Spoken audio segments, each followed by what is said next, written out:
తిమోతికి రాసిన 2వ పత్రిక 1వ అధ్యాయము. తిమోతికి రాసిన 2వ పత్రిక 1వ అధ్యాయము 7వ వచనాన్ని చదవండి.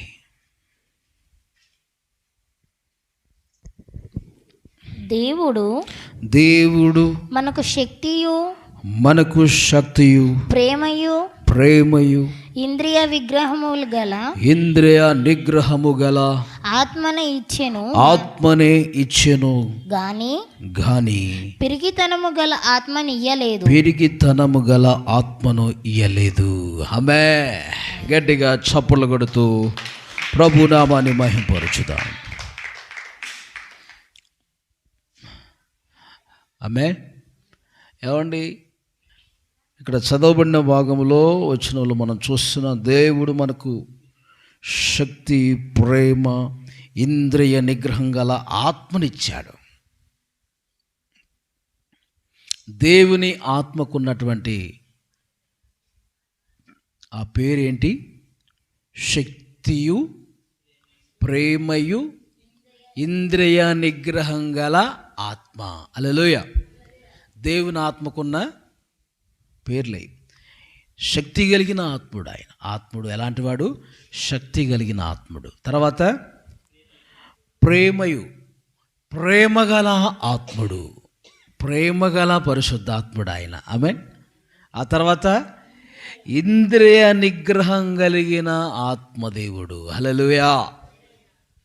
ఇచ్చాడు. కానీ మనకి ఆ ఆత్మను, అలాంటి ఆత్మను దేవుడు మనకి ఇస్తున్నాడు, మనం పొందుకుంటున్నాం. స్తోత్రం. ఆ ఆత్మను పొందుకున్న వారు ఎలా ఉంటారు?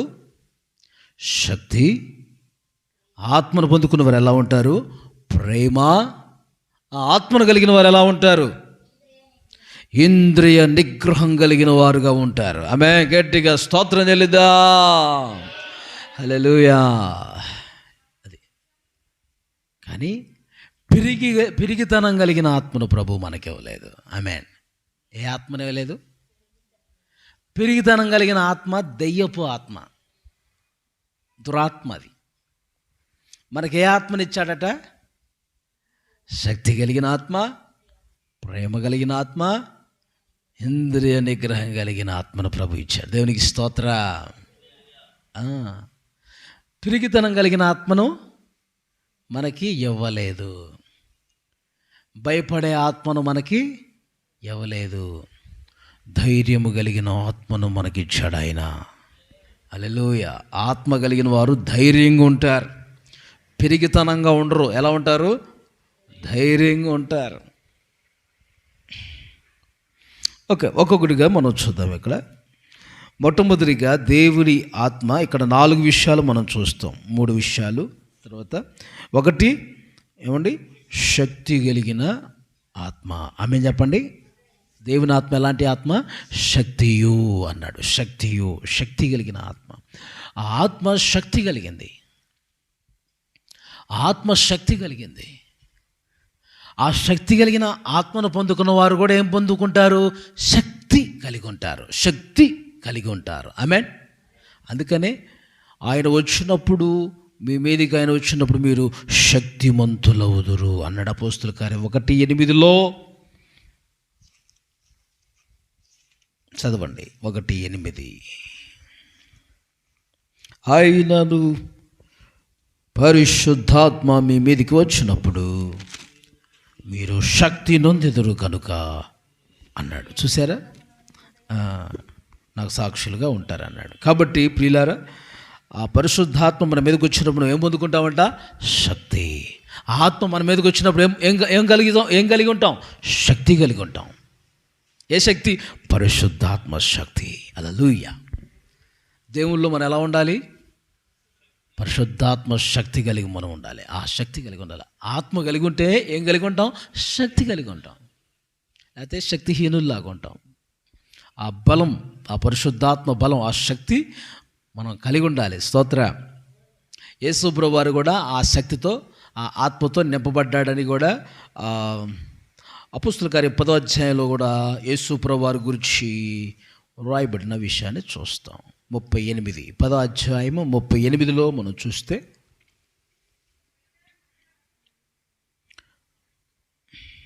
చదవండి అమ్మా, మైక్లో చదవండి. లేకపోతే దేవుడు నజరేయుడైన యేసును పరిశుద్ధాత్మతోను శక్తితోను అభిషేకించినది. ఎలాగా? యేసును పరిశుద్ధాత్మతో శక్తితో అభిషేకించాడు. Praise the lord. యేసయ్య కూడా తండ్రి యొక్క శక్తి ఆయన మీదకి వచ్చింది. ఆమేన్. ఏమొచ్చింది? యేసును ఎలాగ నింపాడట? పరిశుద్ధాత్మ శక్తితో. యేసు ప్రభువు వారి మీద కూడా ఏమొచ్చింది? పరిశుద్ధాత్మ శక్తితో పరిశుద్ధాత్మతో శక్తితో అభిషేకించబడ్డాడు యేసయ్య కూడా. ఆమేన్. మనం కూడా పరిశుద్ధాత్మతో ఆ శక్తితో మనం నింపబడాలి, అభిషేకించబడాలి. హల్లెలూయా, హల్లెలూయా. ప్రియులారా, ఆ శక్తి మనం కలిగి ఉండాలి. ఆ ఆత్మదేవుడు మన మీదకి వస్తే ఆ శక్తి మనం కలిగి ఉంటాం. ఆత్మదేవుడు మన మీదకి వచ్చినప్పుడు ఆ శక్తి, ఆ పరిశుద్ధాత్మ శక్తి మనం కలిగి ఉంటాం. ఎందుకంటే పరిశుద్ధాత్ముడు శక్తి కలిగిన ఆత్ముడై ఉన్నాడు.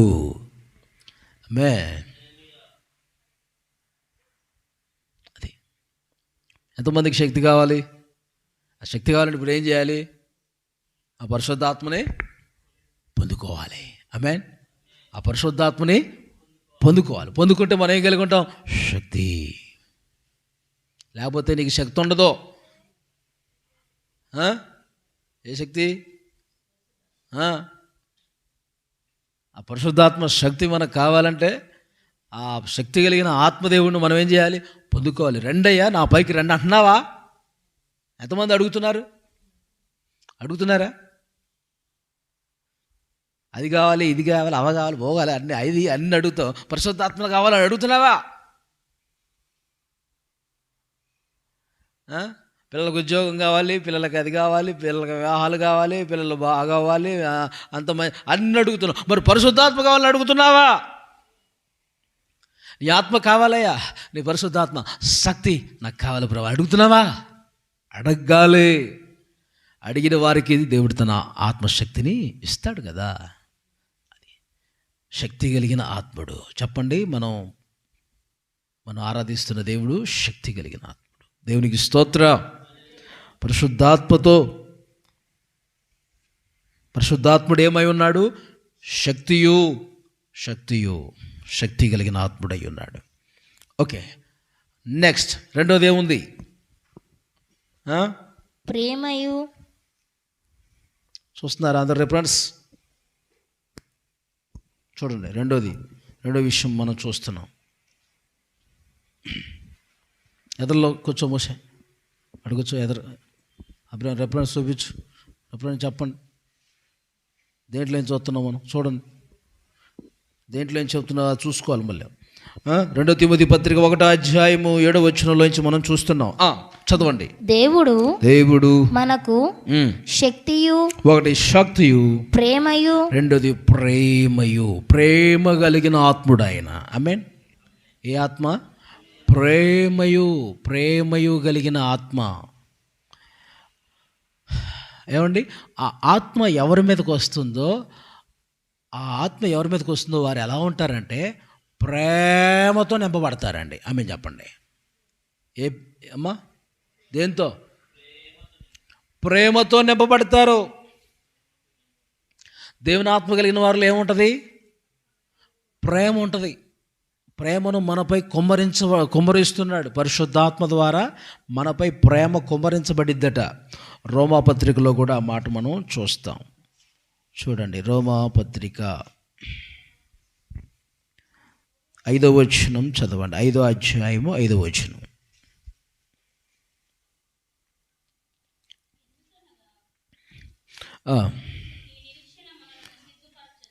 ఎందుకనగా ఈ నిరీక్షణ మనల్ని సిగ్గుపరచదు, మనకు అనుగ్రహించబడిన పరిశుద్ధాత్మ ద్వారా దేవుని ప్రేమ మన హృదయములలో కుమ్మరింపబడి ఉన్నది. దేవునికి మహిమ కలుగునుగాక.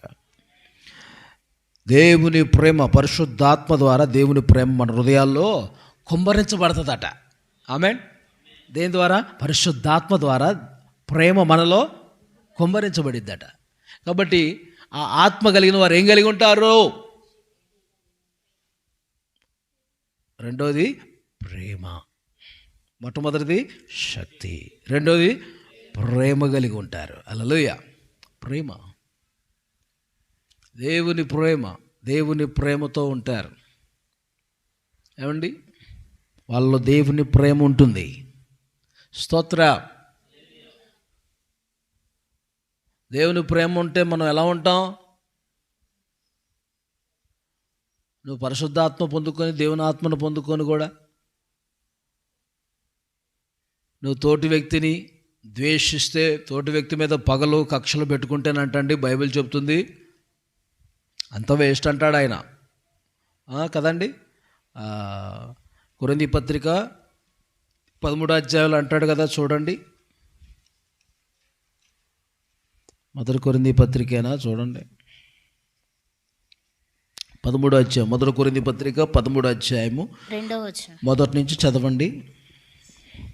మనుష్యుల భాషలతోను దేవదూతల భాషలతోను నేను మాట్లాడినను ప్రేమ లేని వాడనైతే మ్రోగడు కంచమును గణగణలాడు తాళమునై ఉండును. అది ప్రేమ లేకపోతే భాషలతో మాట్లాడినా, పరలోక దేవదూతల భాషలతో మాట్లాడినా, ఏమండి ఎంత మాట్లాడినా, ఎలా ఉన్నా, ఆత్మతో నింపబడ్డా కానీ మనం ప్రేమ చూపించకపోతే ప్రభు ఏమంటున్నాడు? చెప్పండి. ప్రేమ లేని వాడనైతే కంచును, మ్రోగెడు కంచును గనగనలాడు తాళం లాంటి వాళ్ళు అంట. మ్రోగెడు కంచు గనగనలాడే తాళమునై ఉండును అంటున్నాడు. చూసారా? కాబట్టి మనకేం కావాలి? ప్రేమ. చెప్పాలి అందరూ. మనం ఏం కలిగి ఉండాలి? ప్రేమ అనండి. ప్రేమ ఎవరు? ఆ ప్రేమను మనలో కుమ్మరించేది ఎవరు? పరిశుద్ధాత్ముడు. హల్లెలూయా. పరిశుద్ధాత్ముడు. కాబట్టి ఆ ఆత్మదేవుని నువ్వు పొందుకుంటే నువ్వు కూడా ప్రేమ కలిగి ఉంటావు. హల్లెలూయా. అంటే నువ్వు ఆత్మను పొందుకొని కూడా నువ్వు ప్రేమ కలిగి కొంతమంది ఉండలేదు. కొంతమంది ఎందుకని ఉండలేదంటే సరిగా ఆత్మదేవుడితో సహవాసం చేయక ప్రేమను కోల్పోతున్నారు. దేవుడు చూపించే ఆ ప్రేమ వారిలో ఉండలే, తొలగిపోతుంది. దేవుని ప్రేమ వాళ్ళలోంచి తొలగిపోతుంది. అంటే దేవుని ఆత్మ వాళ్ళకు దూరంగా ఉంటుంది అన్నమాట. ఇంకా ఆమేన్. కాబట్టి దేవుని ఆత్మ మనకు దగ్గరగా ఉండాలి. హల్లెలూయా. ఆయనతో సరైన సంబంధం, సహవాసం ఉంటే ఆ ప్రేమ నీలో కనిపిస్తుంది. ఆమేన్. అది ప్రేమ కలిగి ఉండాలి. ఇంకా ప్రవచించు 2వ వచనంలో కూడా అన్నాడు, ప్రవచించు కృపావరము కలిగి మర్మములన్నీయు జ్ఞానవంతమైన ఎరిగిన వాడైనను కొండలను పెగిలింపగల పరిపూర్ణమైన విశ్వాసం గలవాడైనను ప్రేమ లేని వాడనైతే నేను వ్యర్థుడను. చూసారా? ఏమి లేకపోతే వ్యర్థులు అంట. చెప్పండి మనోరు దేశం అందరూ. ఇప్పుడు మనం ఏం కలిగి ఉండాలి? మనం ప్రవచించే కృపావరాలు కలిగి ఉన్నా, ఎన్ని వరాలు కలిగి ఉన్నా, ఎంతగా మనం దేవుళ్ళు ఎదిగిన వాళ్ళమైనా సరే, మనలో మనం ఎంత సీనియర్లమైనా సరే దేవుళ్ళో మనలో ఏ ఉండకుండా ఉంటే వ్యర్థమంట అంతా. చెప్పరే? ప్రేమ లేకపోతే అంతా వ్యర్థమే అంటాడు ఆయన. మీన్ నేను 10 సంవత్సరాలు సీనియర్, 20 సంవత్సరాలు సీనియర్, నేను దేవుడిని నమ్ముకొని అని చెప్పాను అన్నా కానీ మనలో ఏమి లేకపోతే వ్యర్థం. అంతే కదండి. మనలో ప్రేమ లేకపోతే నువ్వు 20 సంవత్సరాలైనా, 30 సంవత్సరాల నుంచి దేవుణ్ణి నమ్ముకున్న సీనియర్ అయినా చెప్పండి వ్యర్థం అనండి. ఏంటి వ్యర్థం? నువ్వు చేసే భక్తి అంతా వ్యర్థం. గుండు సున్నా ఏమీ లేదు, వేస్ట్ అన్నమాట. ఇంకా నువ్వు చేసే భక్తి వేస్ట్. ప్రేమ లేకపోతే వేస్ట్. ఇంకా స్తోత్రం చెప్పరే. హల్లెలూయా. 3వ వచనం కూడా చదువమ్మా. బీదల పోషణ కొరకు బీదల పోషణ కొరకు నా ఆస్తి అంతయు ఇచ్చినను నా ఆస్తి అంతా ఇచ్చినను కాల్చబడుటకు నా శరీరం అప్పగించినను కాల్చబడుటకు నా శరీరం అప్పగించినను ప్రేమ లేని వాడనైతే నాకు ప్రయోజనం ఏమీ లేదు. ప్రయోజనం ఏమి లేదు. ప్రేమ ఏమండి చూడండి, బేదల పోషణకు ఎంత ఇచ్చినా అంట, తర్వాత కాల్చబడడానికి శరీరాన్ని అప్పగించినా అంట, ఎంత చేసినా కానీ ప్రేమ లేకపోతే చెప్పండి ప్రయోజనమే లేదట. కాబట్టి ప్రేమ కలిగి ఉందాం. ఆమేన్. చదవమ్మ 4వ వచనం నుంచి. ప్రేమ ఏం చేస్తుందో, ప్రేమ ఏం చేస్తుందో ఇక్కడ రాయబడింది. ఏనండి, ప్రేమ కలిగిన వారు ఎలా ఉంటారో, ప్రేమ కలిగిన వారు ఎలా ఉంటారో ఇక్కడ రాయబడి ఉంది. ప్రేమ దీర్ఘకాలము సహించును. అది చూడండి, నా వైపు చూడండి అమ్మా. ప్రేమ కలిగిన వాళ్ళు ఎలా ఉంటారట? దీర్ఘకాలం సహనంతో ఉంటారు. ఆమేన్. ఎలా ఉంటారు చెప్పరా? సహనం. నో తెరవండమ్మా. ప్రేమ కలిగిన వాళ్ళు ఎలా ఉంటారు?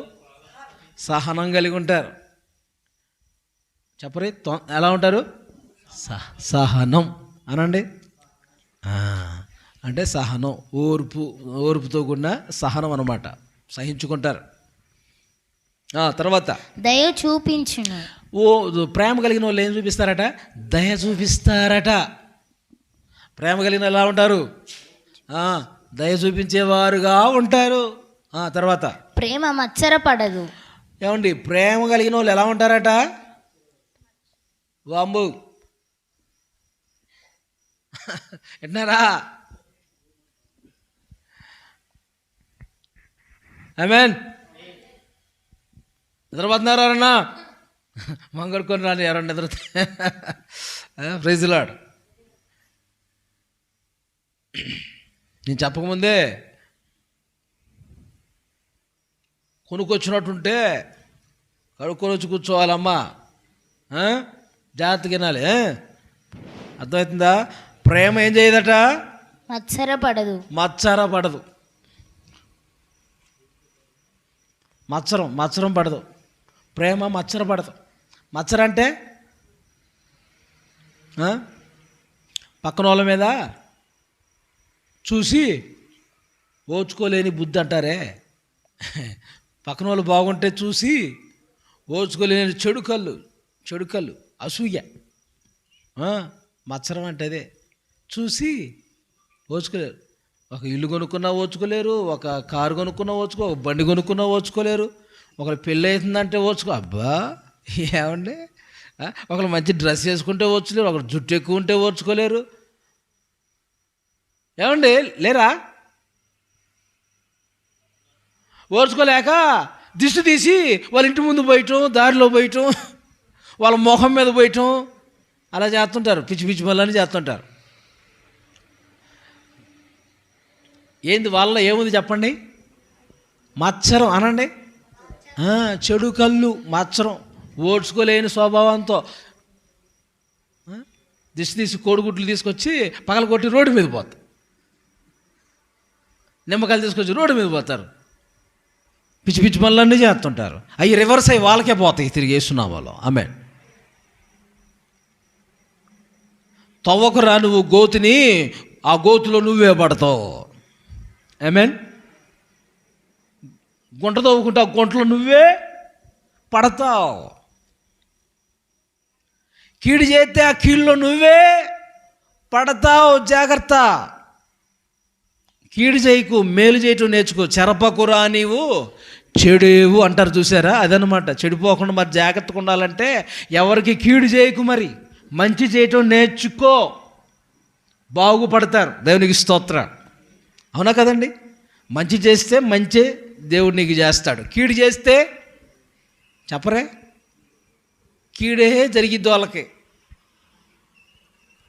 ఆమేన్. మీ అత్తామామ వాళ్ళు ఉన్నారా? వాళ్ళకి కీడు చేయకండి, మంచి చేయండి. వృద్ధాప్యలో వారికి మంచి చూసుకోండి. మీ అమ్మోళ్ళని మంచి చూసుకోండి. పట్టించుకున్నట్లు వదిలేయకండి. మీ అమ్మనే కానీ, మీ నాన్నే కానీ, మీ అత్తనే కానీ, మీ మామగారినే కానీ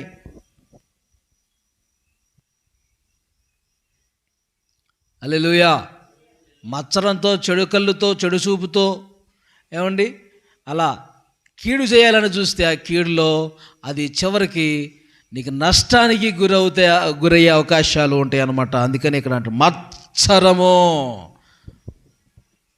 ప్రేమ కలిగిన వారు ఏముండదు, వాళ్ళలో మత్సరం ఉండదు. ఆమేన్. మత్సరపడద్దు.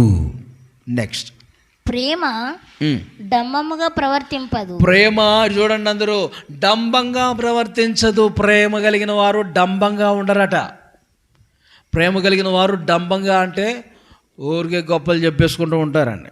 అది ఉప్పొంగదు. ఉప్పొంగదు. అమర్యాదగా నడవదు. అమర్యాదగా నడవదు. స్వప్రయోజనమును విచారించుకొనదు. స్వప్రయోజనం, సొంత విషయం కొరకు విచారించుకోదు. త్వరగా కోపపడదు. త్వరగా కోపపడదు. అపకారమును మనసులో ఉంచుకొనదు. అపకారం మనసులో ఉంచుకోదు. దుర్నీతి విషయమై మనం ఉంచుకుంటాం కదా మరి, ఇదే కదా మరి, అపకారం మనసులో ఉంచుకుంటాం. ఒకప్పుడు నాకు అలా చేశారు, ఒకప్పుడు ఆమె నాకు అలా చేసింది, ఒకప్పుడు నన్ను అలా చేశాడు ఆయన. దేవుని బిడ్డల్లో ఆ తత్వం ఉంటే నీకు మారు మనసు లేదని అర్థం. ఆమె చెప్పండి. ఒక క్రైస్తవ బిడ్డలో అలాంటి స్వభావం ఉంటే, మనసులో పెట్టుకునే స్వభావం ఉంటేనండి, మనలో అపకారాన్ని ఇదివరకు ఎప్పుడో చేసింది, ఇదివరకు నీ పట్ల జరిగించింది, ఇలా ఇక్కడ అలాంటి వాళ్ళు ఉన్నారు ఎవరైనా? మీ పట్ల జరిగించినవి, మీ పట్ల ఎవరైనా మీకు కీడు చేసినవి, మీ పట్ల మీకు హాని చేసినవి, మీ పట్ల ఎవరైనా అన్నవి అవన్నీ మనసులో పెట్టుకొని ఒకరోజు నేను ప్రతీకారం తీరుస్తా, ఒకరోజు వచ్చింది అప్పుడు చెప్తా అని చెప్పేసి అని అవి మనసులో పెట్టుకొని ఉంటే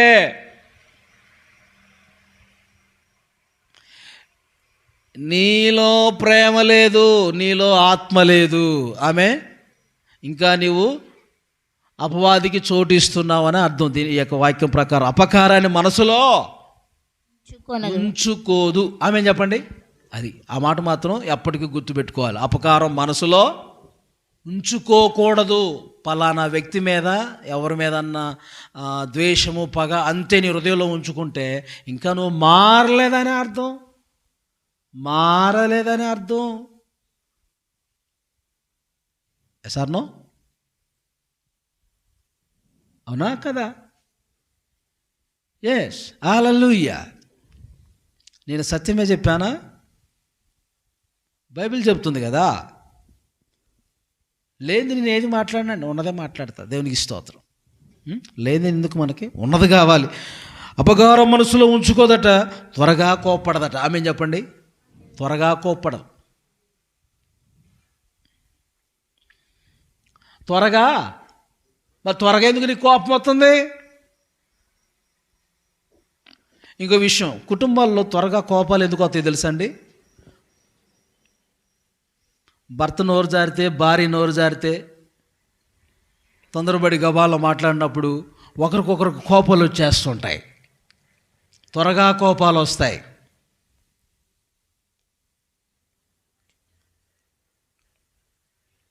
కుటుంబాల్లోనే కానీ, సంఘంలోనే కానీ త్వరగా కోపములు రాకుండా ఉండాలంటే నోరు అదుపులో పెట్టుకోవాలి. నోరు అదుపులో పెట్టుకోవాలి. మన నాలుకే కదా అని త్వరగా ఆలోచన లేకుండా గబాలం మాట్లాడేస్తే అవే నీకు త్వరగా కోపాన్ని తీసుకొచ్చే కారణాలు అవుతాయి. ఆ త్వరగా కోపమే మరలా కొట్టుకోవడానికి దారి తీస్తుంది. అందుకనే ఆలోచించి మాట్లాడాలి. ఒక మాట అనే ముందు నాలుగే కదా, నా నాలుగే కదా, మన నాలుగే కదా, లొడలొడలాడింది అనుకో నాలుగు దేవుడు కోసేస్తాడు.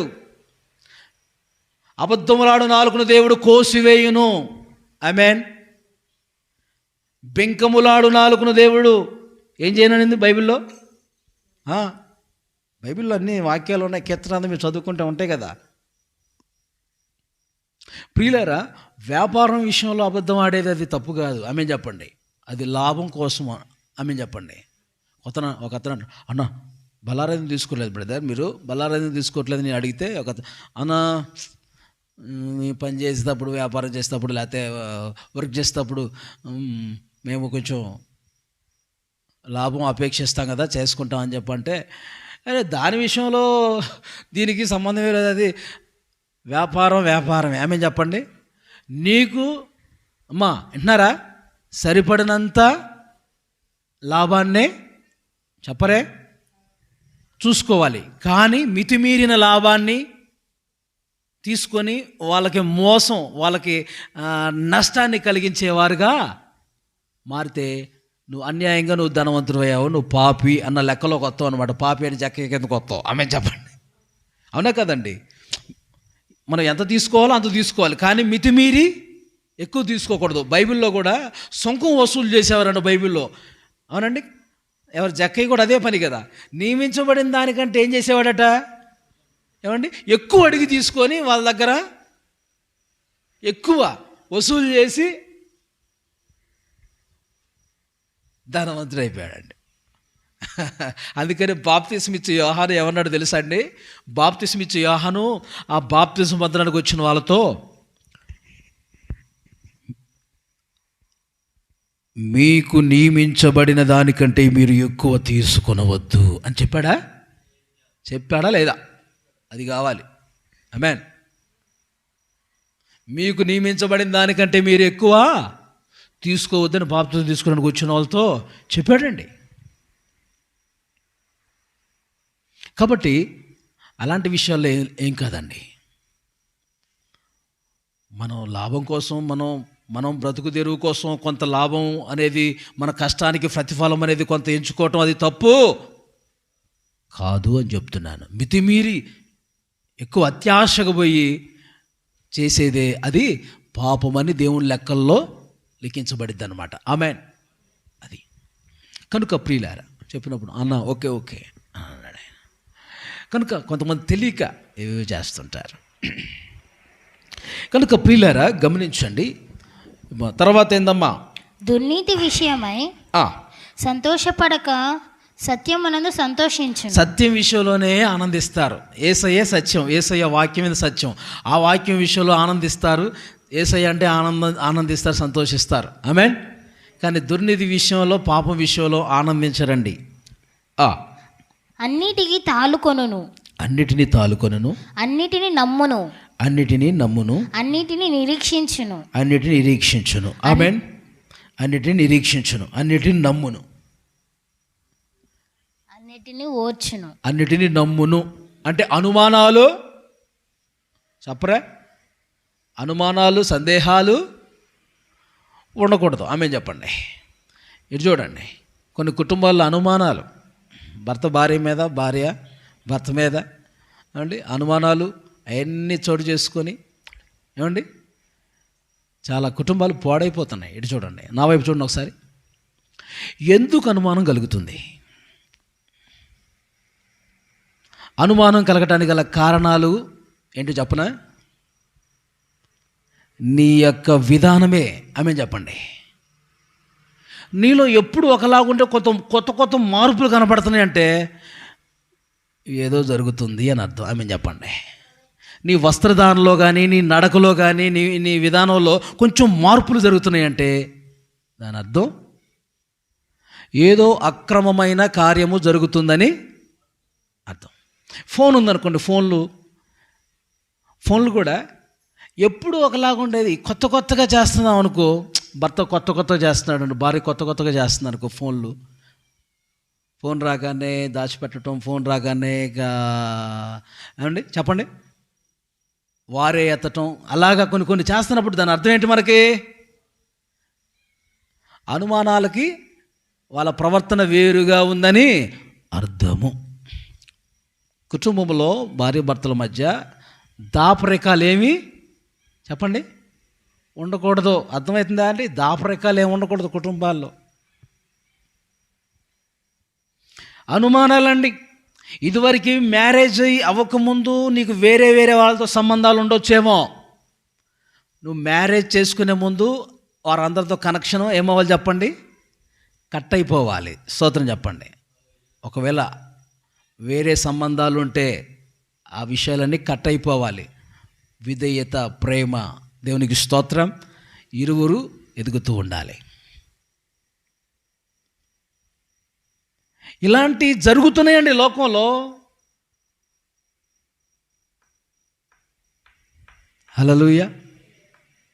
సీక్రెట్ లాకులు, సీక్రెట్ భార్య వేరే లాకు, ఈయనకు ఒక వేరే లాక్, సెక్యూరిటీ, అలాంటివి ఏమి ఉండవసరంలే. చెప్పండి. తెలిసినా ఏం కాదు, ఇద్దరికి తెలిసినా ఏం కాదు. బయట వాళ్ళకి పిల్లలు ఎవరన్నా నొక్కి తీసి అవి చేస్తారనుకుంటే వాళ్ళ వరకు తెలియకుంటే చాలు. బయట పిల్లలకు బయట వాళ్ళకి తెలియకుంటే చాలు. కుటుంబంలో ఎవరికి తెలిసినా పర్లేదు, నో ప్రాబ్లం. చెప్పండి. మీ ఇంట్లో పిల్లలకి, మీ నాన్నకి, మీ అమ్మకి తెలిసేలాగా ఉండాలి అయినా సరే. చెప్పండి. ప్రత్యేకంగా వేరే వేరే కొత్తవి పెట్టకండి. అలా పెట్టుకుంటారు కొంతమంది అండి. కొన్ని చోట్ల అలా జరుగుతున్నాయి కదా, అవునా కదండి?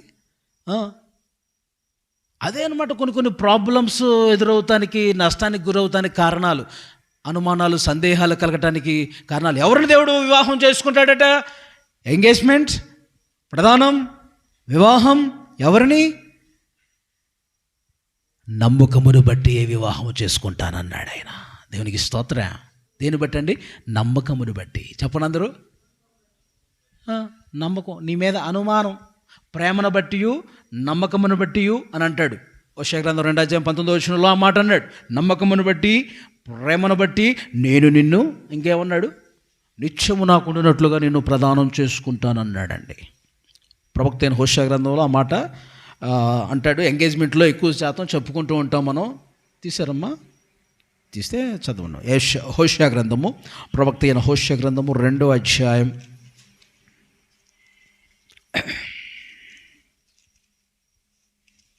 తీసారా? 19 చదవండి. 19:20. నీవు నిత్యము నాకుండినట్లుగా అదిగో నీతిని బట్టి దయాదాక్షములు చూపుట వలను నిన్ను చేసుకుందును, నమ్మకమును బట్టి నిన్ను. అది దేవునికి స్తోత్రం. చూడండి, ప్రదానం చేసుకోవాలంటే ఆయన, మనల్ని ఎంగేజ్మెంట్ చేసుకోవాలంటే, ఒకరోజు యేసయ్య మనల్ని వివాహం కూడా చేసుకోవాలంటే ఈ లక్షణాలు మనలో ఉండాలి. చెప్పండి. నమ్మకం ఉండాలి. మనమంటే నమ్మకం ఉండాలి. స్తోత్రం చెప్పండి. అదనమాట. ప్రేమ ఏం చేయను? అన్నిటినీ నమ్మును. ఆ మాట కోసం ఇది చెప్పుకోవాల్సి వచ్చింది మనం. దేవునికి స్తోత్రం చెప్పండి. నమ్మును అన్నదానికి దానికి వ్యతిరేక పదం నమ్మిక లేనిది, అది అనుమానము, అవిశ్వాసము, అపనమ్మిక, అనుమానం వచ్చింది. కాబట్టి ఇవన్నీ జరుగుతుంటాయి. కాబట్టి ఈ విషయాలన్నీ జ్ఞాపం చేయాల్సి వచ్చింది మీకు అండి. తర్వాత ఏమ్మా? ప్రేమ శాశ్వత కాలం ఉండును. ప్రేమ శాశ్వత కాలం ఉండును. ప్రవచనములైనను నిరర్ధకములగును, భాషలైనను నిలిచిపోవును, జ్ఞానమైనను నిరర్ధకమగును. మనము కొంత మట్టుకు ఎరుగుదుము, కొంత మట్టుకు ప్రవచించుచున్నాము గాని పూర్ణమైన వచ్చినప్పుడు ఒక్కటే విషయం, ప్రేమ శాశ్వత కాలం ఉండను. హల్లెలూయా. అది ఈ ప్రేమ ఎవరి ద్వారా కుమరించబడుతుంది మనలో? పరిశుద్ధాత్మ ద్వారా. అందరూ చెప్పండి, పరిశుద్ధాత్మ ద్వారా. Praise the lord. బాబు ఏంట్రా ఏం చెప్పాను? రా ఎదురు మొహం వేసుకుని అటు ఇటు చూస్తుంటే ఎలా తెలిసిందిరా? ఎలా కదా? ఏం చెప్పు మరి. ప్రేమ శాశ్వత కాలం ఉండను. హల్లెలూయా. ఓకే, నెక్స్ట్ పాయింట్లో చూడండి. తిమోతి పత్రిక, 2వ తిమోతికి రాసిన పత్రిక మనం ఇందాక చూసాం కదా. దాంట్లోకి వచ్చేయండి. పరిశుద్ధాత్ముడు ఏమై ఉన్నాడు? శక్తియు, ప్రేమయు, ఇంద్రియ నిగ్రహం గల ఆత్మనే ప్రభు మనకిచ్చెను. హల్లెలూయా. ఇంద్రియ నిగ్రహం కలిగిన ఆత్మ, ఇంద్రియ నిగ్రహం. ఆమేన్. ఆత్మ కలిగిన వారు, ఆత్మదేవుడు ఏమై ఉన్నాడు? ఇంద్రియ నిగ్రహం కలిగిన ఆత్ముడై ఉన్నాడు. ఆత్మ కలిగిన వారు నిగ్రహం కలిగి ఉంటారు. స్తోత్రం చెప్పండి. నిగ్రహం కలిగి ఉంటారు. నిగ్రహం, నిగ్రహం, ఆశలను నిగ్రహించుకుంటారు. ఆమేన్ చెప్పండి.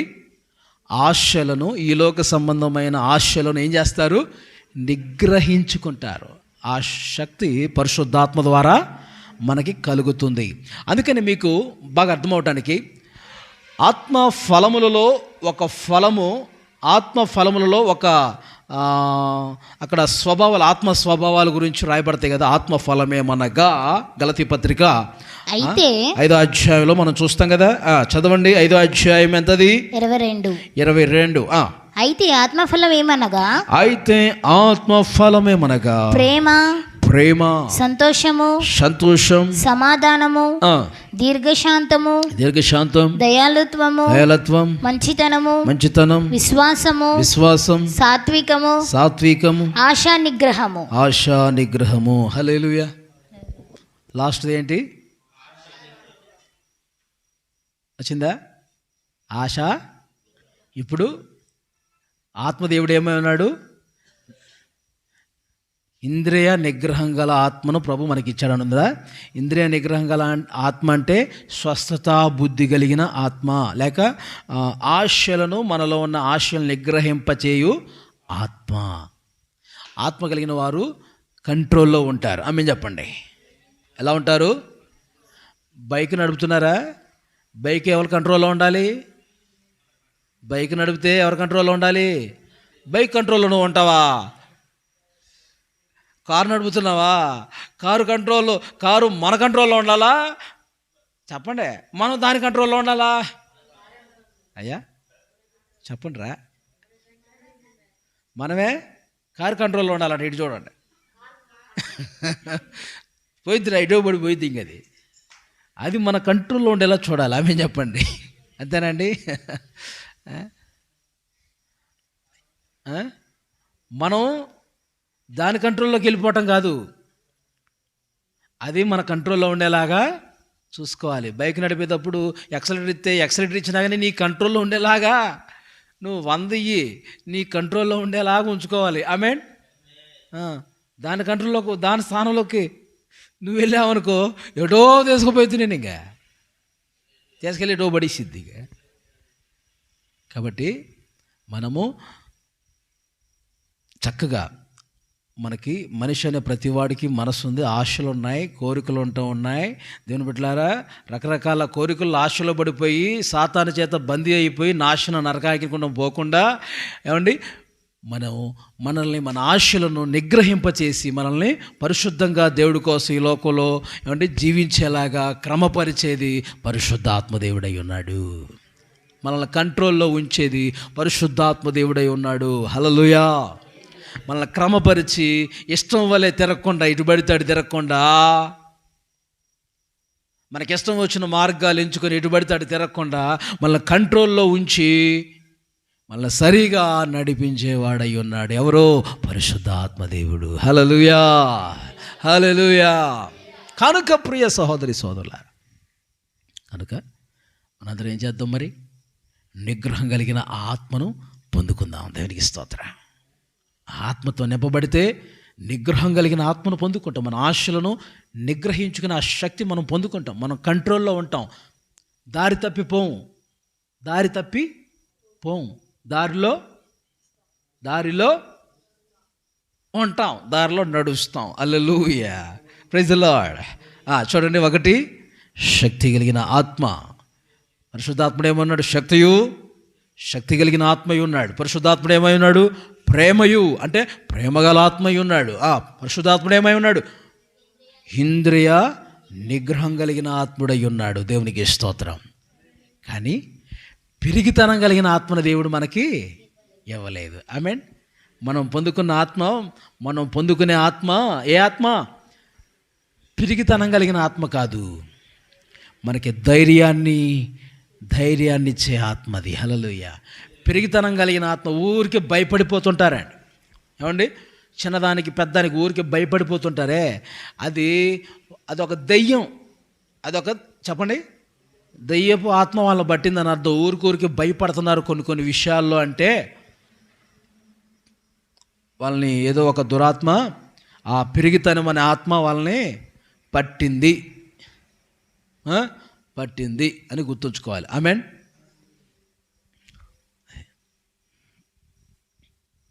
ధైర్యం కలిగిన ఆత్మను ప్రభు మనకిచ్చి ఉన్నాడు. Praise the lord. పిరిగితనం కలిగిన ఆత్మను ఇయ్యలేదు. కాబట్టి దీని బిడ్డలారా, ఆ పరిశుద్ధాత్మ చేత మనం నింపబడదాం. శక్తితో నింపబడదాం. ఆ పరిశుద్ధాత్మతో మనం నింపబడదాం. ప్రేమ కలిగి ఉందాం. ఆ పరిశుద్ధాత్మతో మనం నింపబడదాం. ఇంద్రియ నిగ్రహం కలిగి ఉందాం. మన ఇంద్రియాలు, మన అవయవాలన్నీ ఏమండి చెప్పండి, మన అవయవాలన్నీ నిగ్రహం, కంట్రోల్లో ఉంచగలిగేది పరిశుద్ధాత్మ దేవుడు. Praise the lord. ఆత్మదేవుని మనం కలిగి ఉందాం, నడిపిస్తాడు ఆయన. కాబట్టి పిరిగితన ఆత్మ మనకు దేవుడు ఇవ్వలేదు. పిరిగితనం కలిగిన ఆత్మను ప్రభు మనకి ఇవ్వలే. దేవుని నామానికి మహిమ కలుగును గాక. దేనికి భయపడకండి ఈ లోకంలో. దేవునికి మాత్రం భయపడండి. పాపం అంటే భయపడండి. హల్లెలూయా. అది పరలోక రాజ్యం అంటే భయపడండి. దేవుని వాక్యం అంటే భయపడండి. దేవుని సేవకుడు అంటే భయపడండి. హల్లెలూయా. దేవుని మాట అంటే భయపడండి. దేవునికి స్తోత్రం. కానీ ఈ లోకంలో దేనికి భయపడకండి. దేవుని నామానికి మహిమ కలుగును గాక. ప్రార్థన చేసుకో.